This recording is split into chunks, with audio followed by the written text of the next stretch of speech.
ZEE5 ಇರುವಾಗ ನೀವು ನಿಮ್ಮ ನೆಚ್ಚಿನ ಶೋಗಳನ್ನ ಎಂದಿಗೂ ಮಿಸ್ ಮಾಡಿಕೊಳ್ಳುವುದಿಲ್ಲ. ಅದು ಸಂಪೂರ್ಣ ಉಚಿತವಾಗಿ. ಈ ಮನೆ, ಏಜಿ ಸೊಸೆ ಅನ್ನೋ ಸ್ಥಾನ, ಸೊಸೈಟಿಲ್ ವ್ಯಾಲ್ಯೂ, ಜನ ಕೊಡೋ ಮರ್ಯಾದೆ, ಈ ಮನೇಲಿ ನಿನ್ನ ಮೇಲಿಟ್ಟಿರೋ ನಂಬಿಕೆ ಎಲ್ಲ ಕಳ್ಕೊಂಡು ಬೀದಿಲ್ ಬಿದ್ದಿರ್ತೀಯ. ಹಾ, ಅದ್ರದ್ದೊಂದು ಸ್ಮಾಲ್ ಡೆಮೋ ತೋರಿಸ್ಲಾ? ವೇಟ್. ಅಭಿ, ಸ್ವಲ್ಪ ಬರ್ತೀರಾ?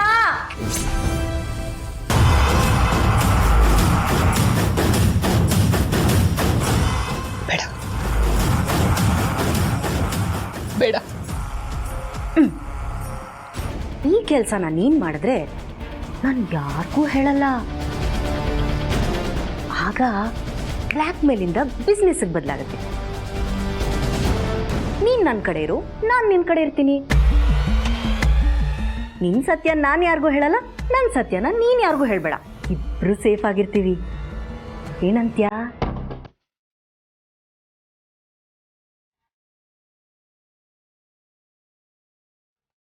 ಅಜ್ಜಿ ಯಾವಾಗ್ಲೂ ಒಂದು ಮಾತು ಹೇಳೋರು, ಒಳ್ಳೆತನ ಸಾವಾಸ ಮಾಡಿ ಕೆಡಬಾರ್ದು, ಕೆಟ್ಟ ಮೇಲೆ ಬುದ್ಧಿ ಬರಬಾರ್ದು ಅಂತ.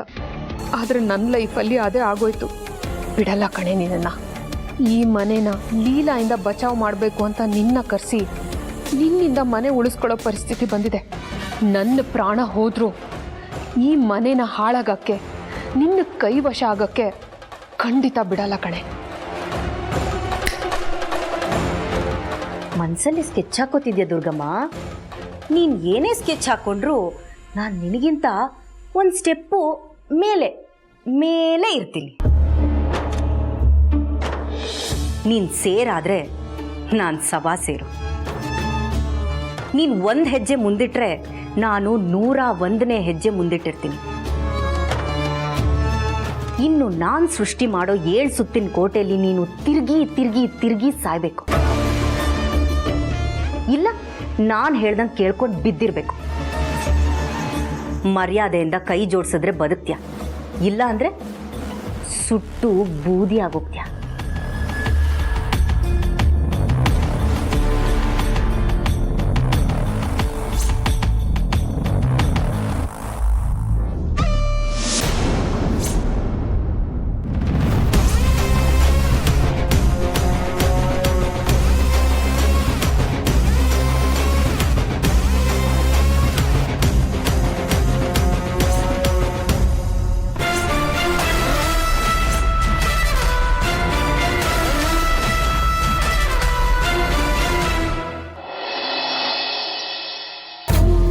ದೇವ್ರೆ, ಅಂತರಾಕ ಹುಷಾರಾಗಬೇಕು, ಅವ್ರಿಗೆ ಹಳೇದೆಲ್ಲ ನೆನಪಾಗಬೇಕು ಅಂತ ಮನೆಯವರೆಲ್ಲ ಆಸೆ ಪಟ್ಟಿದ್ರು. ಅವ್ರ ಆಸೆ ಪಟ್ಟ ಹಾಗೆ ನೀನು ನೆರವೇರಿಸಿದ್ಯಾ. Thank you so much.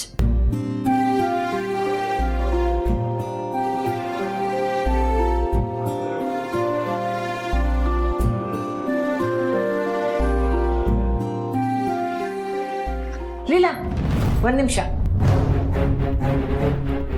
ಏನಾಯ್ತಜ್ಜಿ?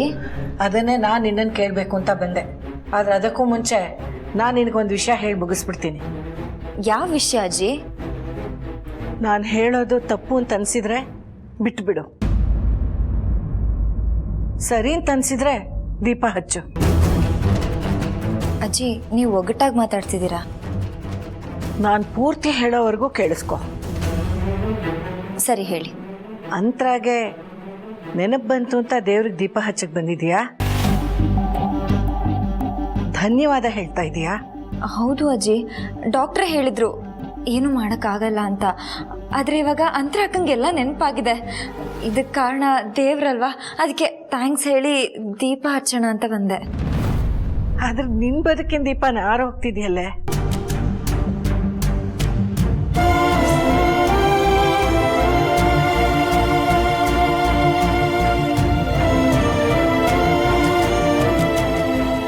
ಅಂತರ ರಾಮ್ ನನ್ನನು ಅಂತ ಹೇಳಕ್ ಶುರು ಮಾಡ್ಬಿಟ್ರೆ ನಿನ್ ಭವಿಷ್ಯ ಏನೇ? ಮೊದ್ಲಾದ್ರೆ ಒಂದ್ ಲೆಕ್ಕ, ಅವಳಿಗೆ ನೆನಪಿಲ್ಲ ಅನ್ನೋ ಒಂದು ಸಮಾಧಾನ ಇತ್ತು. ಆದ್ರೆ ಈಗ ಹಾಗಿಲ್ಲ.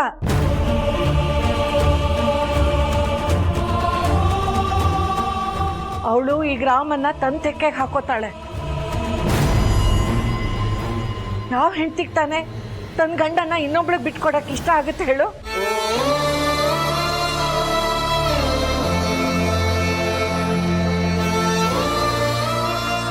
ನೀವು ಹೇಳ್ತಿರೋದು ಸತ್ಯ ಅಲ್ವಾ ಅಜ್ಜಿ? ಯಾವ ಹೆಂಡ್ತಿನೂ ಅವ್ರ ಗಂಡನ ಬಿಟ್ಕೊಡಲ್ಲ.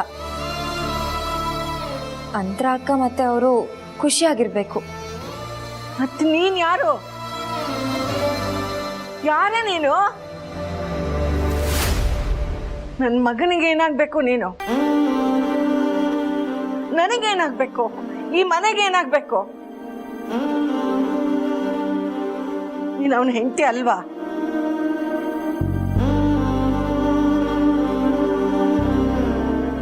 ಅದೆಲ್ಲ ಮುಗ್ದೋಗಿರೋ ಕತೆ ಅಜ್ಜಿ.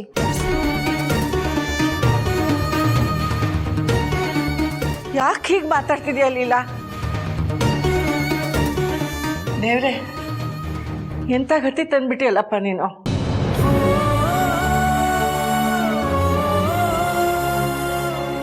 ನೀವು ಸಂಕಟ ಪಡೋದ್ರಲ್ಲಿ ಯಾವ ಅರ್ಥನೂ ಇಲ್ಲ ಅಜ್ಜಿ. ಈಗ ನಾನು ಅವ್ರು ನನಗೆ ಬೇಕು ಅಂತ ಅನ್ಕೊಂಡ್ರೆ ಅಂತರ ಅಕ್ಕ ಏನು ಮಾಡಬೇಕು? ಅವ್ರ ಗತಿ ಏನು ಯೋಚನೆ ಮಾಡಿದ್ದೀರಾ? ಇದರಲ್ಲಿ ಯಾರಾದರೂ ಒಬ್ರು ತ್ಯಾಗ ಮಾಡಲೇಬೇಕು. ಅದನ್ನ ನಾನೇ ಮಾಡ್ತೀನಿ.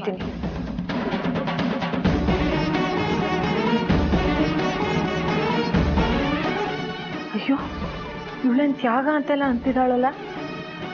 ನಾನು ನಂಬಿರೋ ದೇವ್ರ ಕೈ ಬಿಡಲ್ಲ. ಇದರಲ್ಲಿ ಏನೋ ಬೇರೆ ಇದೆ. ವಿಧಿ ಹಾಗೆಲ್ಲ ಮಾಡಲ್ಲ. ಇದರಲ್ಲಿ ಏನೋ ಮೋಸ ಇದೆ.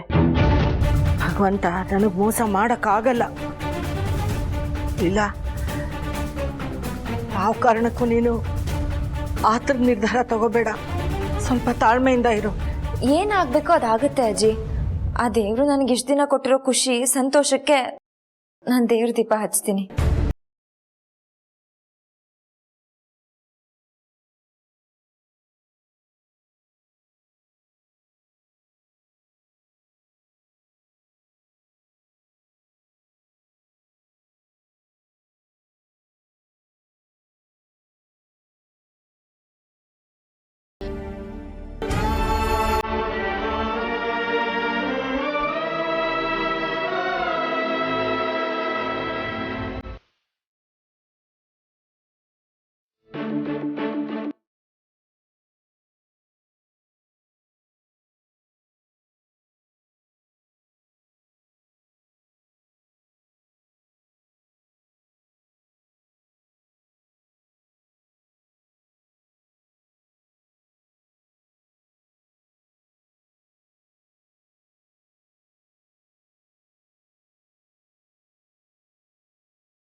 ZEE5 ಆಪ್ ಡೌನ್ಲೋಡ್ ಮಾಡಿ ಎಲ್ಲಾ ಸಂಚಿಕೆಗಳನ್ನು ಸಂಪೂರ್ಣ ಉಚಿತವಾಗಿ ನೋಡಿ.